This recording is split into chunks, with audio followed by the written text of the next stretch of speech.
This special story teaches us about cleaning up after ourselves and taking care of shared spaces. One busy afternoon, a little boy named Daniel was playing in the classroom building area with toy blocks, puzzle pieces, and small toy cars. The classroom felt cheerful and active. Some children were reading books nearby, others were drawing pictures at the art table. Daniel was having so much fun building roads and tunnels across the floor that he barely noticed how far the toys had spread around him. Toy cars rested near the bookshelf, puzzle pieces sat beneath a chair, blocks stretched across the walking path beside the classroom shelves. Soon, the teacher gently rang a small bell. "Playtime is finished," she announced kindly. "It's time to clean up before snack time." Many children immediately began putting their toys away. Books returned to shelves, markers went back into containers, puzzle pieces were gathered into boxes. But Daniel looked at the large mess around him and sighed quietly. Cleaning everything felt like too much work. He slowly picked up one toy car, then stopped and looked around again. At that moment, another child walking nearby accidentally stepped on one of Daniel's loose blocks. The child stumbled slightly before catching balance again. The teacher walked over calmly. "These toys need to be cleaned up so everyone can move safely," she explained gently. Daniel looked down at the scattered toys. For the first time, he realized how difficult the classroom had become to walk through.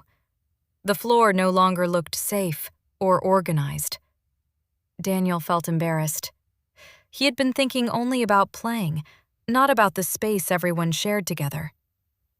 The teacher smiled kindly and asked, "Would you like some help getting started?" Daniel nodded quietly. Together, they began organizing the toys carefully. Daniel placed the toy cars into their container. Then he gathered the puzzle pieces from beneath the chairs. Next, he carefully stacked the blocks into the storage bins. Little by little, the classroom floor became clear again. Soon, other children nearby began helping too. One child pushed chairs back into place. Another straightened the bookshelf. The classroom slowly became calm and organized again. As Daniel worked, he noticed something surprising. Cleaning together actually felt satisfying. The room looked nicer. Walking around became easier. Everyone could move safely again. When the cleanup was finished, the teacher gathered the class together. The classroom now looked neat, peaceful, and ready for snack time. The teacher smiled warmly and said, "Thank you for helping take care of our classroom." Daniel looked proudly around the room. Earlier, the toys had seemed impossible to organize, but working carefully and cleaning little by little made a big difference. Before snack time, the teacher asked, "Why is cleaning up important?" One child answered, "It keeps the classroom tidy." Another child said, "It helps us find things later." Daniel thought quietly before speaking. "It also helps everyone stay safe."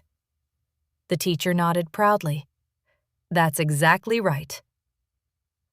Later that afternoon, Daniel noticed something else. Because the classroom was organized, children could begin new activities much more easily. The art table was ready, the reading corner felt calm. The building area had space again for tomorrow's playtime. As Daniel packed his backpack at the end of the day, he smiled softly. He had learned something important. Cleaning up is not only about putting toys away. Cleaning up helps everyone share spaces safely, calmly, and respectfully. And from that day on, Daniel tried much harder to clean up carefully after every activity.